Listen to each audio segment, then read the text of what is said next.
Oremos. Querido Padre Celestial, una vez más te damos la bienvenida a esta reunión. Pedimos, Padre, que nos acompañes en forma especial por medio del ministerio de tu Espíritu Santo. Te ruego, Señor, que nos des entendimiento, claridad de pensamiento y que nos des corazones enternecidos por la lluvia de tu Espíritu para que podamos recibir tu mensaje. Te damos gracias de antemano por escuchar nuestra oración, pues te lo pedimos en el precioso nombre de Jesús. Amén. Amén. Nuevamente quiero darle la bienvenida muy especial a todas aquellas personas que han venido a nuestra presentación de hoy. Y un saludo también muy cordial para todas aquellas personas que están viendo esta programación vía satélite, en pantallas de televisión, en diferentes partes del mundo. Estamos muy contentos de que hayan escogido acompañarnos para estas reuniones. Vamos a comenzar nuestro estudio de hoy repasando algunas cosas que estudiamos en nuestro último tema. Ustedes recuerdan que nuestro tema central fue Génesis 22. Y nos dimos cuenta que la historia del sacrificio de Isaac era un símbolo o una representación, una ilustración de lo que iba a ser Jesús cuando Jesús viniera a este mundo. Mucho tiempo después, aproximadamente entre 1800 y 1900 años más tarde, fue que vino Jesús y cumplió esa maravillosa profecía. Ahora, yo quisiera repasar brevemente lo que estudiamos en nuestro tema anterior. Hay varios versículos a los cuales solamente me voy a referir porque tenemos un tema extenso y necesitamos aprovechar el tiempo para estudiar cosas nuevas. Lo que quiero mencionar primero es que, según hemos estudiado, Adán perdió las 4 cosas que Dios tenía planeadas para la raza humana.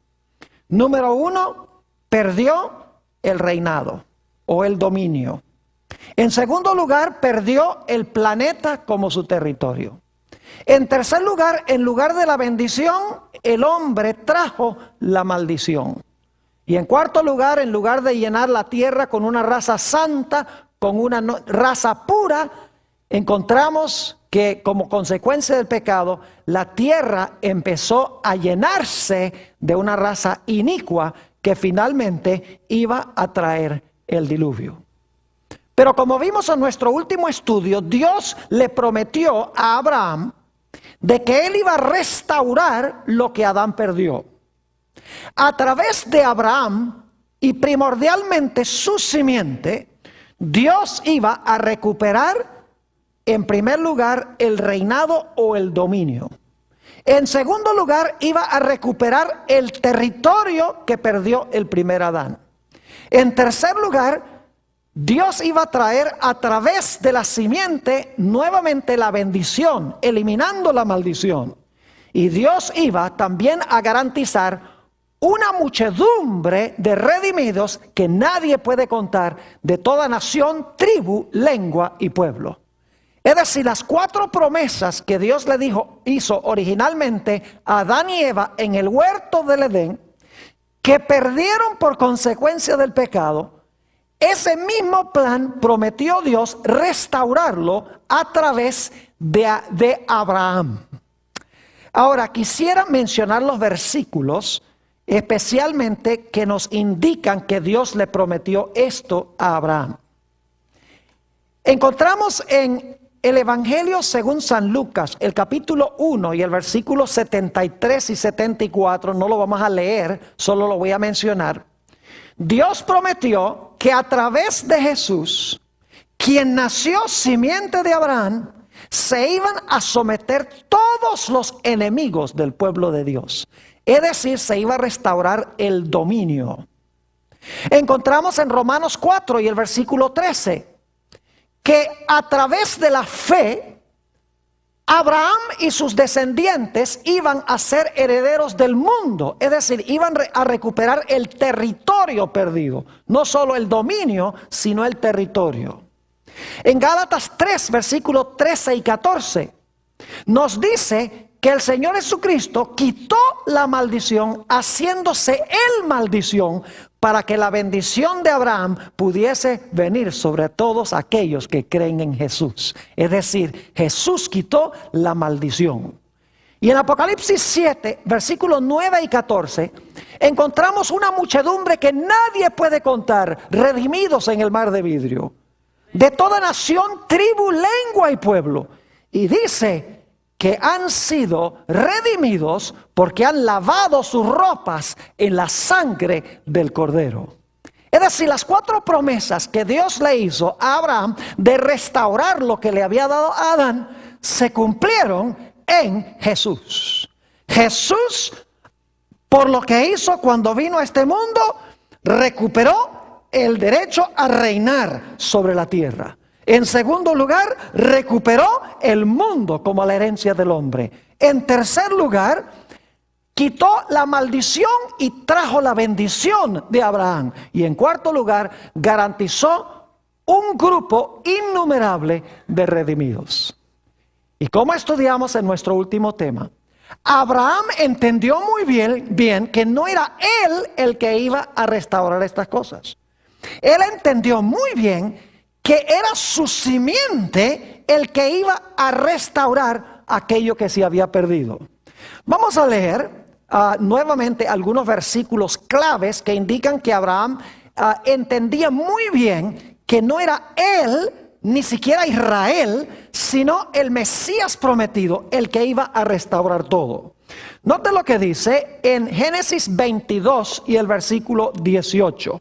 Génesis 22 y el versículo 18. Esto es inmediatamente después que Abraham lleva a su hijo para sacrificarlo. Y quiero que noten lo que le dice Dios. En tu simiente serán benditas todas las naciones de la tierra por cuanto obedeciste a mi voz. ¿Quién iba a traer la bendición a todas las naciones? Dice, ¿en tu qué? En tu simiente. En algunos versículos dice, en ti. Dios le dice, en ti, Abraham. En otros versículos dice, en tu simiente.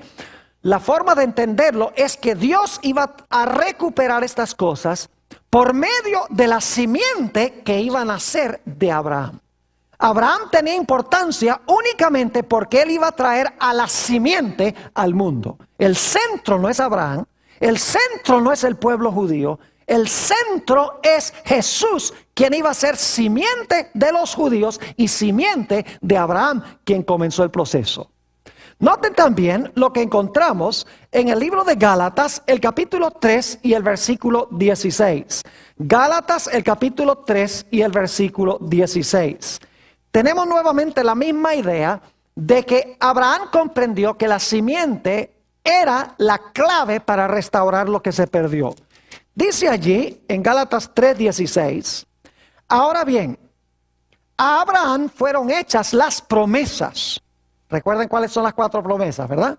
Las promesas y a su qué, a Abraham y a su simiente. No dice y a las simientes, como si hablase de muchos, sino como de uno, y a tu simiente, la cual es Cristo. ¿Cuál era la simiente de Abraham? Cristo. ¿Quién iba a cumplir todas las promesas? Cristo, la simiente de Abraham. Era el que iba a restaurar todo lo que se perdió originalmente. Un versículo más sobre el hecho de que Abraham comprendió muy bien que no era él el centro, ni era Israel el centro, sino que la simiente era el centro. San Juan 8 y el versículo 56, más adelante vamos a volver a este capítulo porque tiene un mensaje muy importante. El Señor Jesucristo, hablándole a los judíos, les dijo esto: Abraham vuestro padre se gozó de que había de ver mi día, y lo vio y se qué, y se gozó. Y primordialmente la experiencia que permitió que Abraham viera lo que iba a hacer Jesús fue la experiencia que estudiamos en nuestro último tema. Una experiencia maravillosa, a donde Dios le estaba diciendo a Abraham, mira, la salvación de la raza humana va a venir porque se va a ofrecer un holocausto en lugar de los pecadores. Es decir, un sustituto que va a tomar el castigo de los pecadores. Una simiente que yo voy a mandar, mi propio hijo que yo voy a mandar, como tú sacrificaste tu hijo. Así me voy a sentir yo cuando yo envíe a mi hijo. Y él va a ser sacrificado como holocausto. Y como resultado, Jehová va a producir la salvación para la raza humana en él. La raza humana no va a tener que morir porque él murió en lugar de ellos. Es decir, Dios le dijo a Abraham cómo era que se iba a restaurar lo que perdió el primer Adán. Ahora, para entender lo que vamos a estudiar en nuestro tema de hoy, necesito repasar una historia. No voy a leer todos los versículos. Les voy a dar una tarea para que lean esto cuando regresen a sus hogares. Voy a contarles la historia que encontramos en Génesis 16 y 17. Y muchos de ustedes indudablemente conocen esta historia. Ustedes pueden leer estos dos capítulos en unos pocos minutos para cerciorarse de lo que yo les voy a relatar ahora. No tenemos tiempo para leer todos los versículos, pero ustedes van a encontrar que la descripción que yo estoy dando es precisamente lo que se da en estos dos capítulos. Es la historia de los dos hijos de Abraham. Recuerdan que había uno que era el unigénito, es decir, el único en su género, el hijo especial. Pero había otro hijo que también tuvo Abraham. Y vamos a encontrar que estos dos hijos conllevan una importancia muy grande en entender el plan de la salvación. Dios le había prometido a Abraham y a Sara que iban a tener un hijo.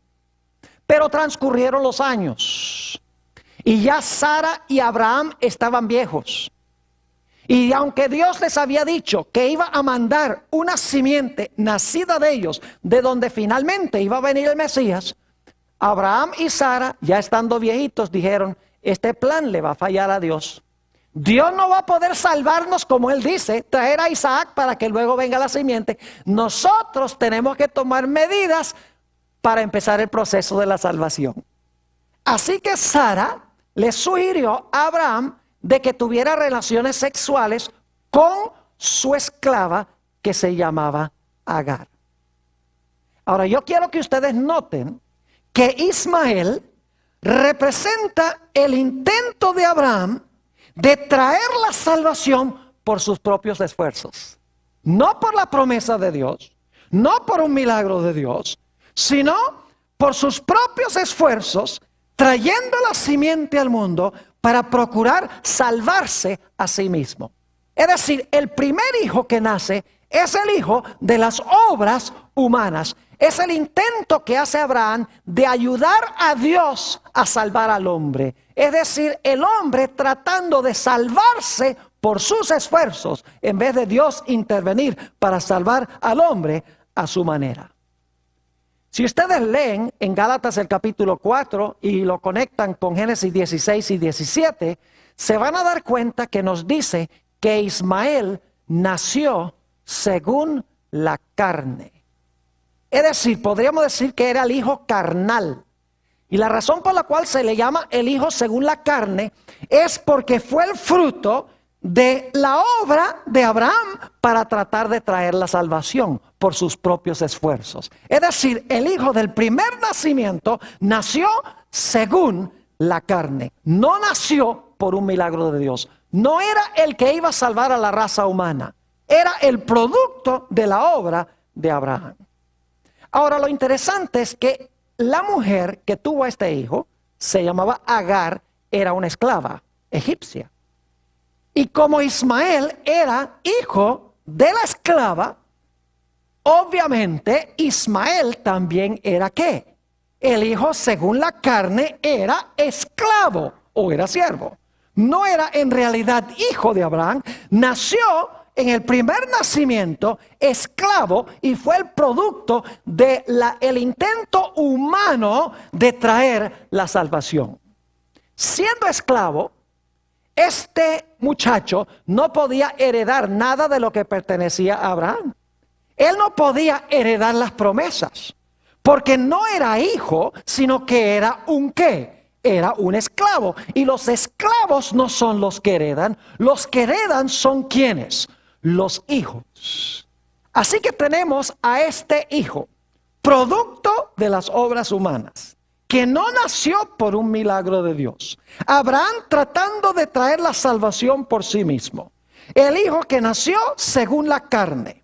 Nació esclavo. Y por lo tanto no podía heredar absolutamente nada de lo que pertenecía a su padre. Y luego, con el transcurso del tiempo, nace un segundo hijo en la familia de Abraham. Este es el hijo del segundo nacimiento. Quiero que recuerden eso porque vamos a volver a ello. Es el hijo que nace de segundo. Este hijo es traído al mundo por un milagro de Dios. No es por obras humanas, sino es por un acto sobrenatural de Dios. Dios obrando para salvar a la raza humana. Y este hijo, como no era hijo de una esclava, sino que era hijo de Sara, tenía derecho de heredar todo lo que pertenecía a Abraham, incluyendo las promesas que Dios le había hecho a Abraham. Siendo hijo, no era esclavo. Y como era hijo, tenía derecho a heredar las promesas que le fueron hechas a Abraham. Ahora resulta que en el hogar, en ese hogar, habitaban los dos hijos. Habitaban bajo el mismo techo Ismael e Isaac. Y según nos dice en Gálatas 4, y al igual que en Génesis 16 y 17, había en la casa una batalla constante. Mientras que el hijo según la carne y el hijo según el espíritu habitaban bajo el mismo techo, no había sino discordia y peleas y dificultades. Es más, dice en Gálatas 4 que el hijo que nació según la carne perseguía al que había nacido según el espíritu. Es decir, hay una batalla entre el hijo que nació según la carne y el hijo que nació según el espíritu. Así que Dios le dio un consejo drástico a Abraham. Un consejo bien difícil de seguir. Y el consejo se lo dio a través de Sara, su esposa.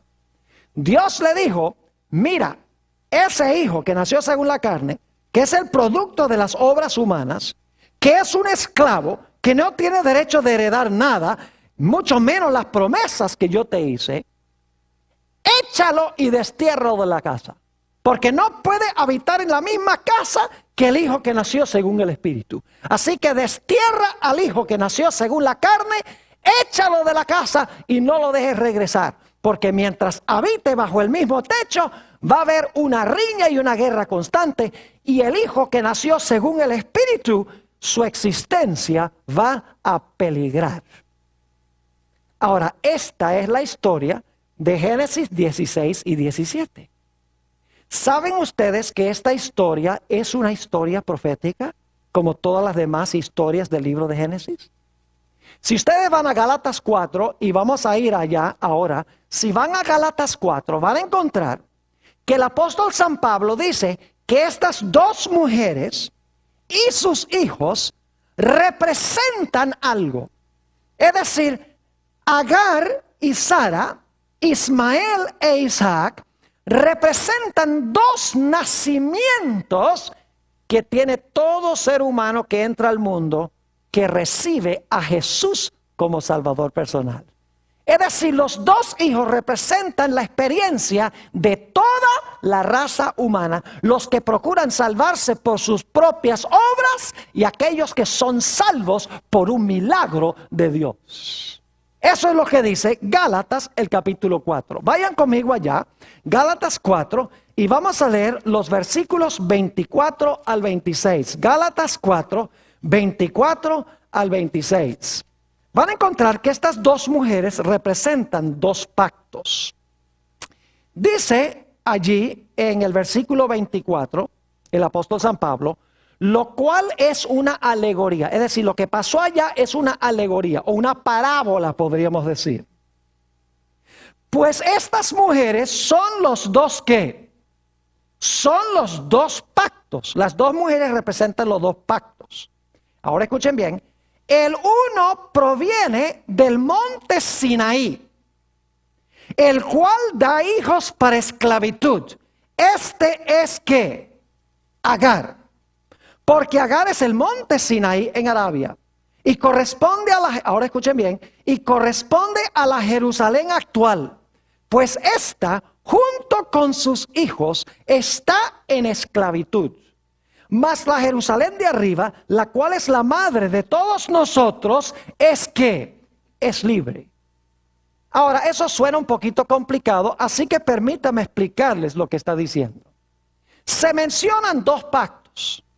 Un pacto es el pacto que se hizo ¿dónde? En el monte Sinaí. Y representa a la Jerusalén que existía en los días del apóstol San Pablo. El otro pacto, representado por Sara, representa los ciudadanos que son ciudadanos ¿de qué ciudad? De la Jerusalén ¿qué? Celestial. Es decir, hay dos Jerusalenes. Hay en primer lugar el pacto representado por el monte Sinaí y representado por la Jerusalén que existía en los días del apóstol Pablo. Y hay otro pacto cuyos ciudadanos pertenecen ¿a qué cosa? Pertenecen a la Jerusalén celestial. Ahora, entonces nosotros para entender esos pactos necesitamos comprender en primer lugar lo que pasó en el monte Sinaí y también la condición de Jerusalén en los días del apóstol San Pablo. Vamos a analizar ese primer pacto primero, porque la actitud de los judíos en los días del apóstol San Pablo era la misma actitud en el monte Sinaí y era la misma experiencia por la cual pasó Agar e Ismael su hijo. Note lo que dice Éxodo 19 y el versículo 7 y 8. Vamos a la experiencia del monte Sinaí. Éxodo 19 y el versículo 7 y el versículo 8. Dios llama a Moisés a subir a la montaña. Y Dios dice a Moisés, yo voy a hacer un pacto con el pueblo de Israel. Yo quiero que ellos me obedezcan mi pacto. Mi pacto van a ser 10 mandamientos. Y yo lo que quiero, Moisés, que tú hagas es que tú bajes y hables con el pueblo y les preguntes si ellos están dispuestos de vivir en armonía con mi pacto, con los 10 mandamientos. Es decir, yo te voy a dar el pacto, tú le vas a preguntar al pueblo si ellos están dispuestos de vivir con mi pacto, en armonía con mi pacto, que son los 10 mandamientos. Y fíjense lo que dijo el pueblo, versículo 7. Entonces vino Moisés y llamó a los ancianos del pueblo y expuso en presencia de ellos todas estas palabras que Jehová le había mandado. Y todo el pueblo respondió a una y dijeron, todo lo que Jehová ha dicho que haremos. Y Moisés refirió a Jehová las palabras del pueblo. ¿Qué prometió hacer el pueblo de Israel? Prometieron obedecer el pacto de Dios. Ahora yo pregunto, ¿cuánto tiempo les duró la promesa? ¿Por cuánto tiempo les duró la promesa? Dentro de poco tiempo, ¿qué estaban haciendo? Adorando un becerro de oro. Durante toda su experiencia en el desierto, fue una rebelión tras otra. Inmediatamente nos preguntamos, ¿por qué habrá sucedido eso? Cuando Dios le dijo, les voy a dar mis 10 mandamientos, quiero que ustedes obedezcan ese pacto. Israel dice, ¿cómo no? Lo vamos a obedecer. Pero a la hora de la verdad, lo que hicieron fue constantemente desobedecer el pacto que Dios hizo. ¿Por qué razón? Les voy a explicar. Es porque el pueblo de Israel quería obedecer el pacto por sus propios esfuerzos. Así como en el caso de Abraham, procuró traer la simiente por sus propios esfuerzos. El pueblo de Israel pensaba que podía obedecer la ley de Dios por sus propios esfuerzos. Y dijeron, todo lo que Jehová dijere, eso haremos. Pensaban que podían obedecer la ley sin nacer de nuevo, sin tener un cambio de su corazón. Y claro, con la ley en tablas de piedra, esto era una ¿qué? Una imposibilidad. Ahora yo pregunto, en los días del apóstol San Pablo, la Jerusalén que existía en esa época, ya leímos en Gálatas 4:25, que no solamente Agar representaba al pueblo judío en el monte Sinaí, donde tenían la ley en tablas de piedra, dijeron todo lo que Jehová ha dicho eso haremos, pero lo querían hacer con sus propios esfuerzos, como Abraham cuando tuvo a Ismael y no pudieron hacerlo. Yo pregunto, ¿era esa la misma situación en la cual se encontraba Jerusalén en los días del apóstol San Pablo? El pueblo judío también decía, sí, nosotros tenemos la ley, nosotros tenemos los pactos, nosotros somos los obedientes a Jehová. ¿Era así? Claro que sí. Buscaban salvarse por sus propios, ¿qué? Por sus propios esfuerzos y rechazar ¿a quién? Y rechazar a Jesús. Así como Abraham procuró traer la salvación por sus propios esfuerzos, trayendo al mundo a Ismael, el pueblo judío en el monte Sinaí procuró obedecer a Dios por sus propios esfuerzos. Y en los días del apóstol San Pablo procuraba salvarse por sus propios esfuerzos, sin Jesús, sin tener el Hijo de la promesa. Note lo que dice Romanos 10 y el versículo 3 sobre la experiencia del pueblo de Israel. Romanos el capítulo 10 y el versículo 3 describe la experiencia de Agar, por así decirlo, la experiencia de Ismael. Dice allí en Romanos 10:3, porque ignorando la justicia de Dios y procurando establecer ¿qué cosa? La suya propia, no se han sujetado ¿a qué? No se han sujetado a la justicia de Dios. ¿Qué estaba haciendo el pueblo judío en los días del apóstol San Pablo? Estaba procurando establecer su propia ¿qué? Su propia justicia por sus propias obras. Estaba, en otras palabras, por sus propias obras tratando de ganar la salvación.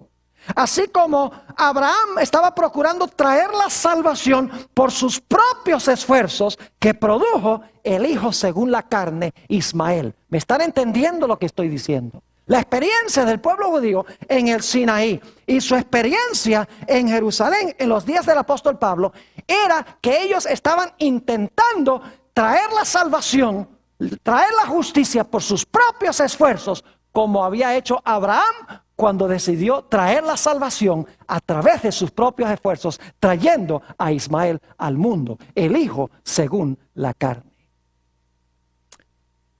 Ahora yo pregunto, ¿en el nuevo pacto hay ley? Porque son dos pactos.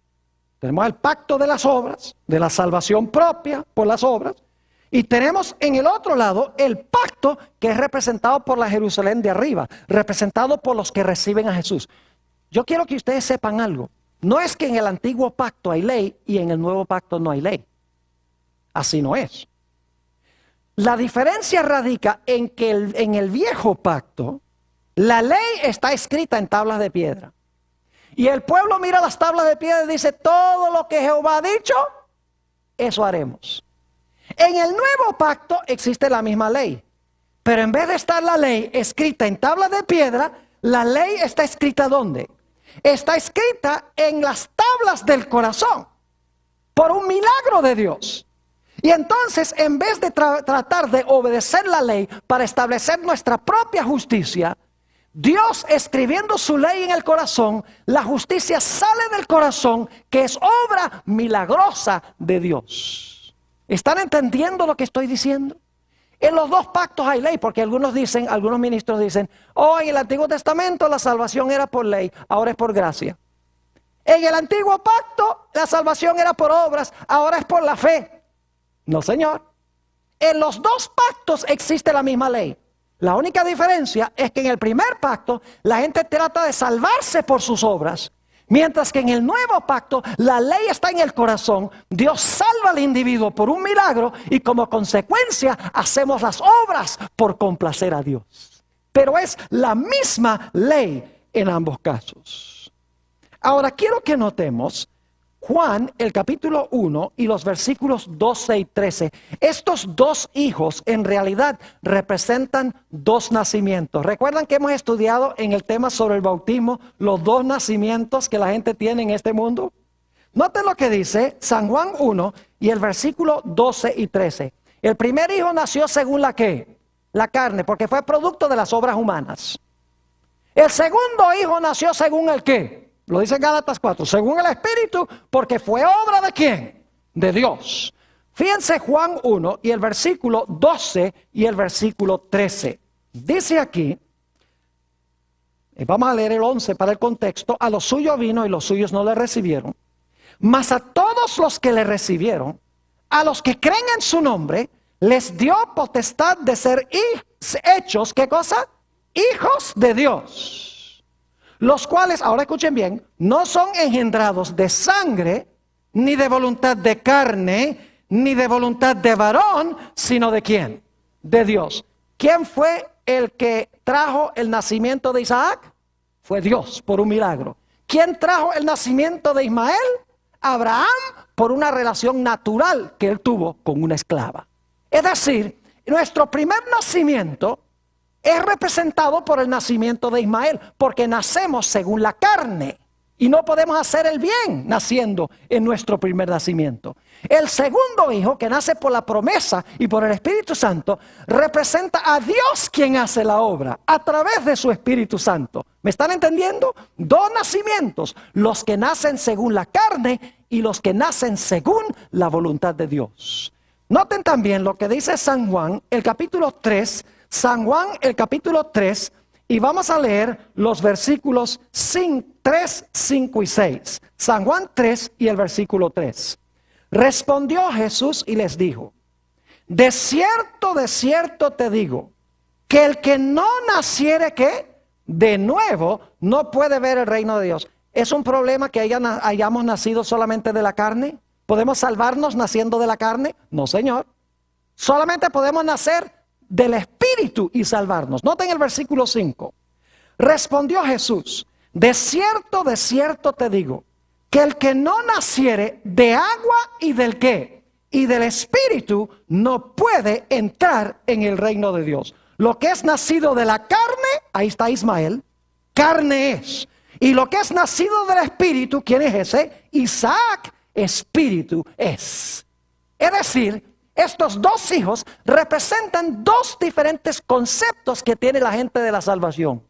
Un concepto es que yo me salvo por mis propios esfuerzos y que mi primer nacimiento es suficiente. El otro representa a aquellas personas que reconocen que solo pueden nacer de nuevo por un milagro de Dios y solo pueden vivir conforme al Espíritu, porque la salvación la trae Dios, no la traigo yo. Gálatas 4 y el versículo 4 al 7 contiene la misma idea. Gálatas 4 y los versículos 4 al 7. Fíjese qué interesante este pasaje. Dice: pero cuando vino el cumplimiento del tiempo, Dios envió a su Hijo, nacido de mujer y nacido bajo la ley. Ahora escuchen bien. Para que redimiese a los que estaban bajo la ley, a fin de que recibiésemos la adopción de ¿qué? De hijos. Yo pregunto, si recibimos la adopción de hijos, ¿éramos hijos antes? Si Dios tiene que adoptarnos como hijos, ¿éramos hijos antes? No. Versículo 6.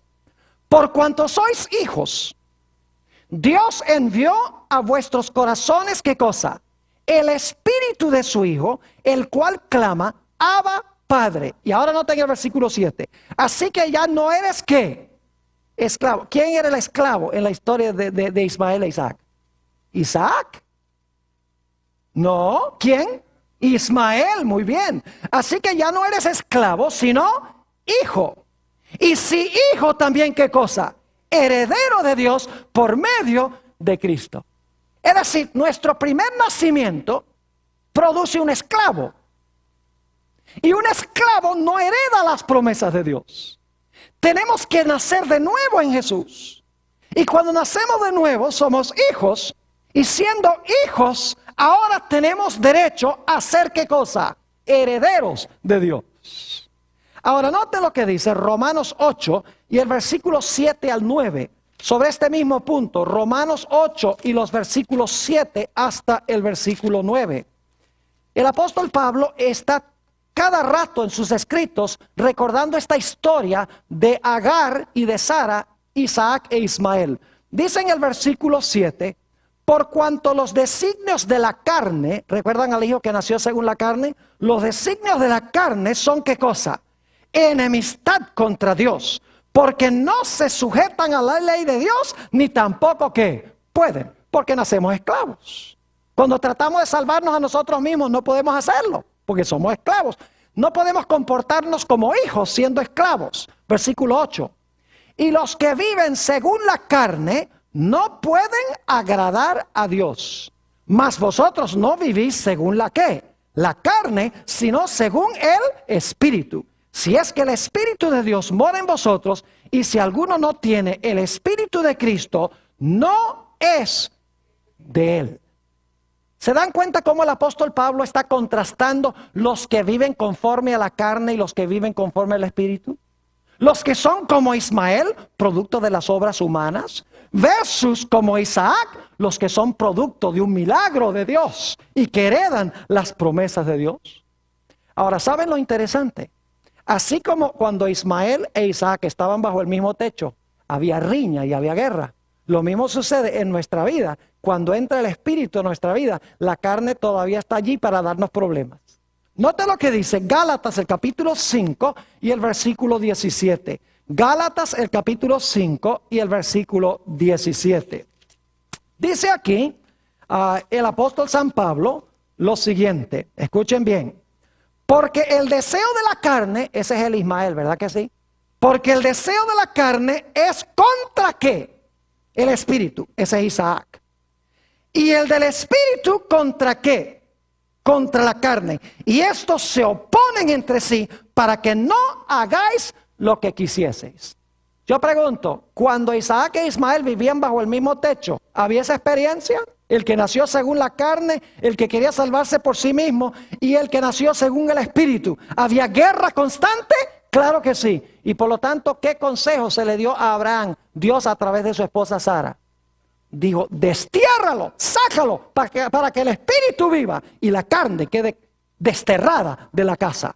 Note lo que dice Gálatas, el capítulo 5 y el versículo 24. La aplicación a nuestros días. Gálatas, el capítulo 5 y el versículo 24. Escuchen esto. Pero los que son de Cristo han crucificado la carne con sus pasiones y sus ¿qué? Y sus deseos. ¿Qué dice Dios que debemos hacer nosotros? Debemos expulsar la ¿qué? Debemos expulsar la carne y dejar que gobierne en nuestra vida, ¿qué cosa? El Espíritu. ¿Saben que para Abraham fue difícil desterrar a Ismael? Le fue difícil. Dijo, ¿cómo me pides que haga eso? Dios dice, mientras no hagas eso, mientras no destierres al hijo que nació según la carne, el hijo según el Espíritu va a peligrar. Expúlsalo. De la misma manera Dios dice, mientras la carne y el Espíritu están allí juntos, el Espíritu va a ser destruido por la carne. Crucifica la carne, destierra la carne, en otras palabras, para que pueda reinar y gobernar el Espíritu en nuestra vida.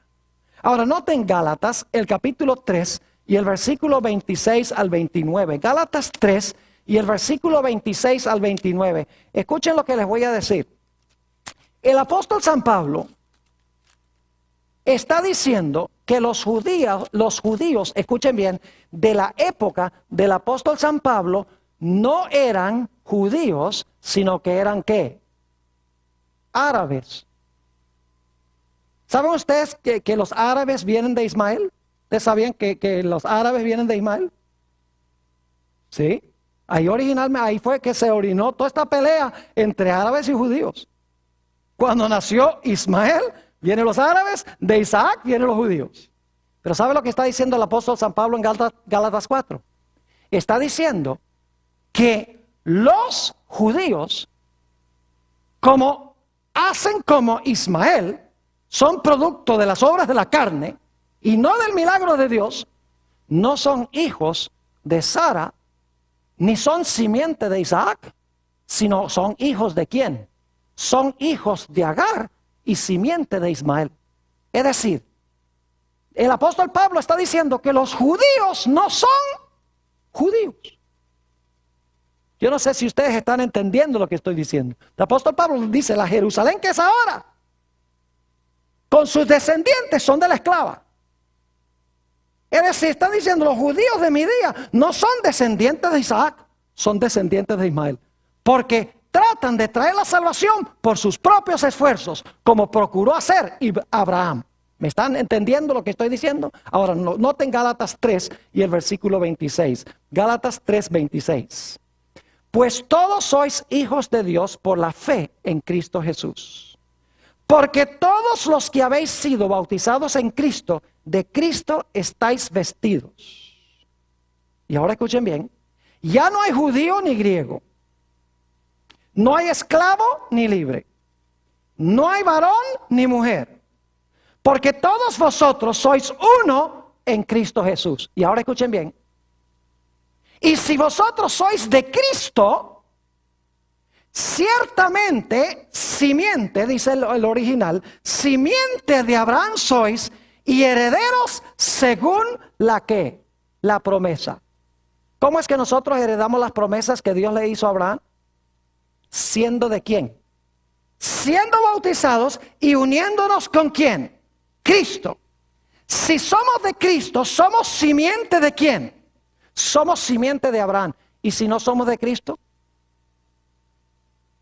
Si somos de Cristo, somos simiente de Abraham a través de Isaac. Si no hemos aceptado a Cristo y procuremos salvarnos por nuestros propios esfuerzos, somos esclavos descendidos ¿de quién? Descendidos del linaje de Ismael, es lo que se está diciendo. Espiritualmente, no literalmente, dicho sea de paso.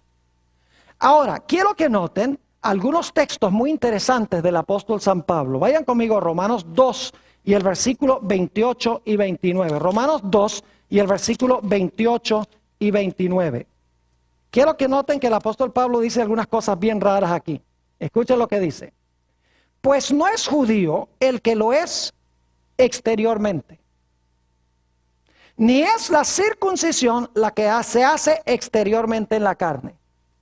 Y el apóstol Pablo dice, una persona que se circuncida no es judío.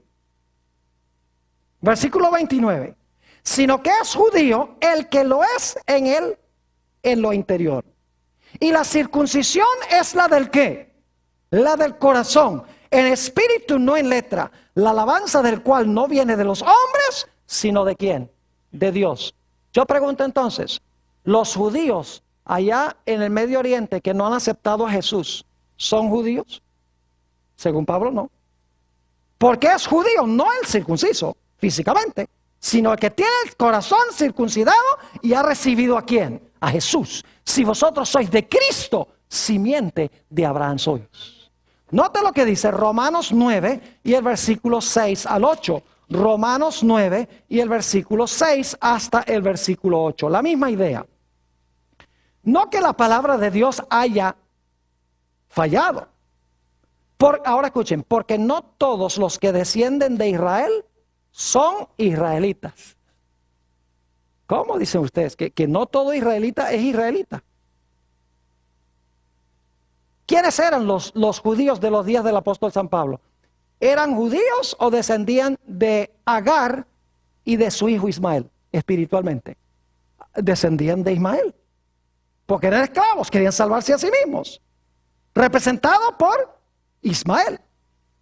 Mientras que los que habían aceptado a Cristo creían que eran salvos por gracia, a través de la fe. Y aunque no eran judíos literales, eran judíos a la vista de Dios. Porque ser judío es unirse con Jesús. Ser simiente de Abraham es unirse con Jesús. Lo cual significa que usted puede ser judío, vivir en Jerusalén y tener el apellido Goldberg y no ser judío, si no se ha unido con Jesús. Porque ser judío es unirse con Cristo, es ser descendiente de Isaac. Sigue diciendo en el versículo 7, ahora escuchen bien, ni por ser descendientes de Abraham son todos hijos. Usted puede descender de Abraham y no ser hijo de Abraham.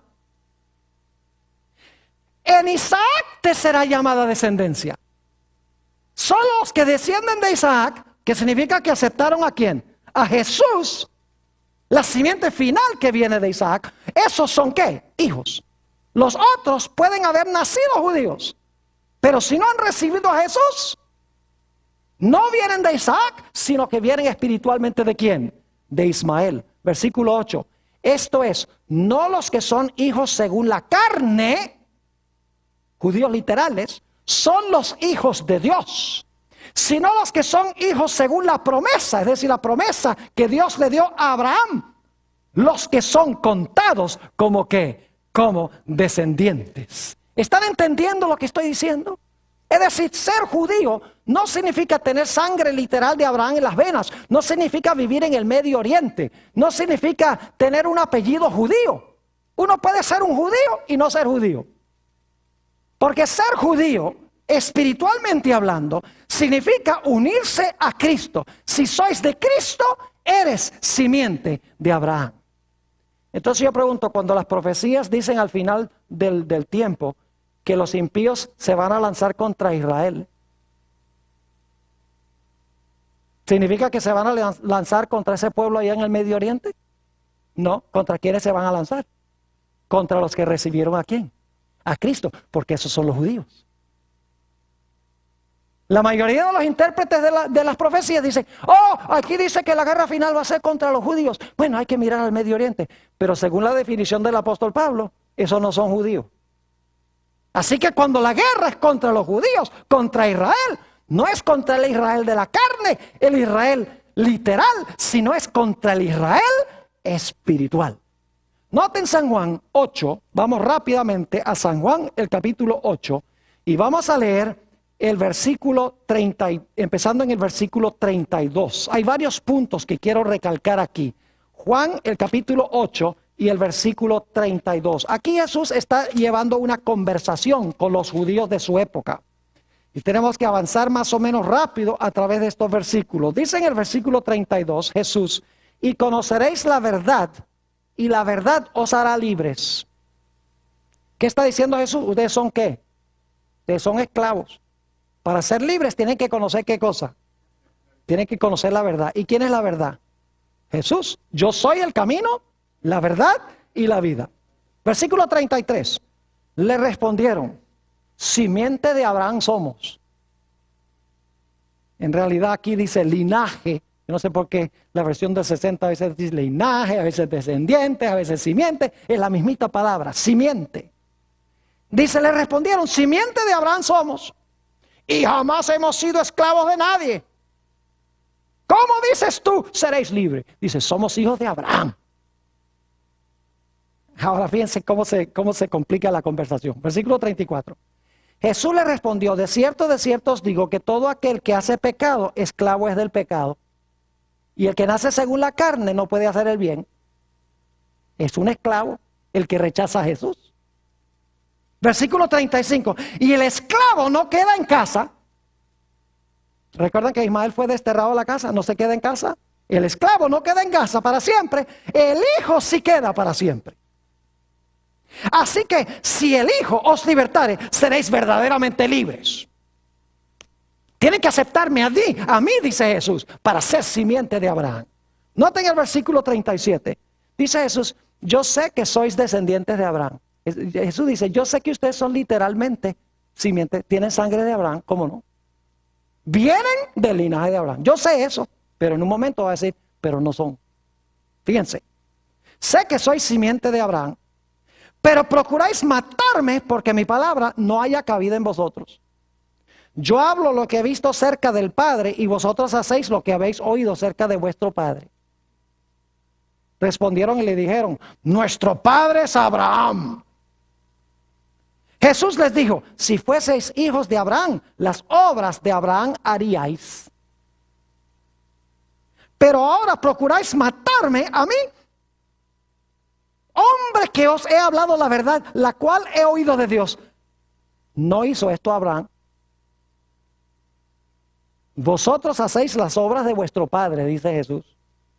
Entonces le dijeron, nosotros no somos nacidos de fornicación. Un padre tenemos que es Dios. Fíjense la arrogancia.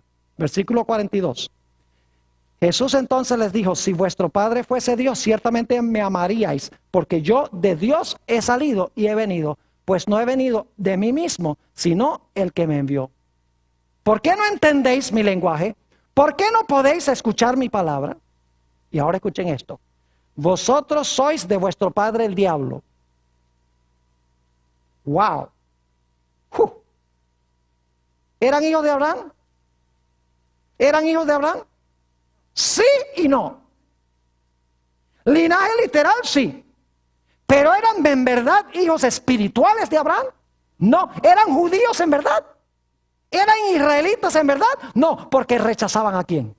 Rechazaban a Jesús. Vosotros sois de vuestro padre el diablo, y los deseos de vuestro padre queréis hacer. Él ha sido homicida desde el principio y no ha permanecido en la verdad, porque no hay verdad en él. Cuando habla mentira, de suyo habla, porque es mentiroso y padre de mentira. ¿Se dan cuenta que hay dos clases de judíos? Los judíos según la carne y los judíos según ¿qué? El espíritu. Los judíos según la carne descienden ¿de quién? De Agar e Ismael. Mientras que los judíos según el espíritu descienden ¿de quién? De Sara y de Isaac. Y lo interesante es que ¿cuál es la ciudadanía de los que nacieron según la carne? El apóstol Pablo dice, la Jerusalén que es ahora, que todo el mundo quiere salvarse ellos mismos. Mientras que la ciudadanía de los que han recibido a Jesús está ¿dónde? En la Jerusalén celestial, que es libre. Por eso dice la Biblia que Abraham buscaba una ciudad cuyo artífice y fabricante es Dios. Abraham no estaba mirando una Jerusalén terrenal con arrogancia. Él sabía que la promesa se iba a cumplir con la Jerusalén celestial, aceptando a Jesús y viviendo conforme al Espíritu. Noten el apóstol San Pablo en Filipenses el capítulo 3 y el versículo 4 al 8. Filipenses el capítulo 3 y los versículos 4 al 8. El apóstol Pablo una vez fue un judío literal. ¿No es así? Fue judío literal y estaba bien orgulloso de serlo, dicho sea de paso. Así que vamos a ver la experiencia del apóstol San Pablo. Filipenses, el capítulo 3 y empezando en el versículo 4. Dice el apóstol San Pablo, aunque yo también de qué confiar en la carne tengo. ¿Se dan cuenta? De confiar en la carne. Ahí está el mismo término. Si alguno piensa que tiene de qué confiar en la carne, yo más. Circuncidado al 8º día, del linaje de Israel, de la tribu de Benjamín, hebreo de hebreos, en cuanto a la ley, fariseo, en cuanto al celo, perseguidor de la iglesia, en cuanto a la justicia que es en la ley, irreprensible. ¿Era buen judío? Sí, pero ¿era en verdad judío? No. Ahora escuchen lo que dice el apóstol Pablo, el versículo 7. Pero cuantas cosas eran para mi ganancia, las he estimado como pérdida por amor de Cristo. Y ciertamente aún estimo todas las cosas como pérdida, es decir, nada de eso interesa. Por la excelencia del conocimiento de Cristo Jesús, mi Señor, por amor del cual lo he perdido todo y lo tengo por basura para ganar a Cristo. Yo pregunto, ¿ahora Saulo de Tarso era un verdadero judío cuando recibió a Jesús? Sí. ¿Antes era un verdadero judío? No. ¿Era descendiente de quién? De Agar e Ismael. No de Sara y de Isaac. ¿Está claro? Estos dos hijos representan, en otras palabras, dos nacimientos. Me hace pensar de Natanael en San Juan el capítulo 1. El Señor Jesucristo ve a Natanael debajo de la higuera y dice, ese sí es un judío de verdad, verdad. Entonces, si es judío de verdad, verdad, hay judíos de mentira. ¿Y saben por qué era de verdad, verdad? Según San Juan 1, 47 y 49, porque él confesó, tú eres el Hijo de Dios, tú eres el Rey de Israel. Reconoció a Jesús como el Mesías, en otras palabras. Y usted recuerda la conversación de Jesús con la mujer samaritana, se encuentra en San Juan el capítulo 4, a donde el Señor Jesucristo está hablando con la mujer y la mujer orgullosamente dice, bueno, mire, nosotros creemos que se debe adorar aquí en este monte y los judíos dicen que hay que adorar en Jerusalén. Jesús dice, mire bien el día donde ni en este monte ni en Jerusalén, sino donde haya 2 o 3 reunidos en mi nombre, ahí va a estar Israel, ahí va a estar Jerusalén. Entonces yo pregunto, cuando las profecías dicen que al final de la historia las naciones van a atacar a Jerusalén, ¿se está refiriendo a esa Jerusalén allá en el Medio Oriente? No, Se está refiriendo a los que son ciudadanos de la Jerusalén celestial, que se encuentran esparcidos ¿a dónde? En todo el mundo. Cuando dice que la batalla final va a ser contra Israel, no va a hacerse contra el Israel según la carne, sino el Israel según el ¿qué? Según el Espíritu, es decir, contra cristianos. Y fíjense que si la batalla final en la tribulación va a ser contra los cristianos, entonces los cristianos no se van a ir al cielo en el rapto secreto, porque aquí van a estar. ¿Me están entendiendo? Es decir, la guerra final es contra el Israel espiritual, no es contra el Israel literal. El Señor Jesucristo supo muy bien lo que estaba diciendo cuando dijo: ni en este monte ni en aquel, sino los que me adoren van a adorar donde hay 2 o 3 reunidos en mi nombre. ¿En qué? En espíritu y en verdad. Es decir, a donde la gente adora a Cristo en espíritu y en verdad, ahí está Sión, ahí está Jerusalén, ahí está la tierra santa, ahí está Israel, ahí está el judío. Ahora esto es vital, necesitamos entenderlo para los temas que vamos a estudiar en los temas subsiguientes. Dios quiera que cada uno de nosotros recibamos a Jesús y pertenezcamos al verdadero Israel de Dios.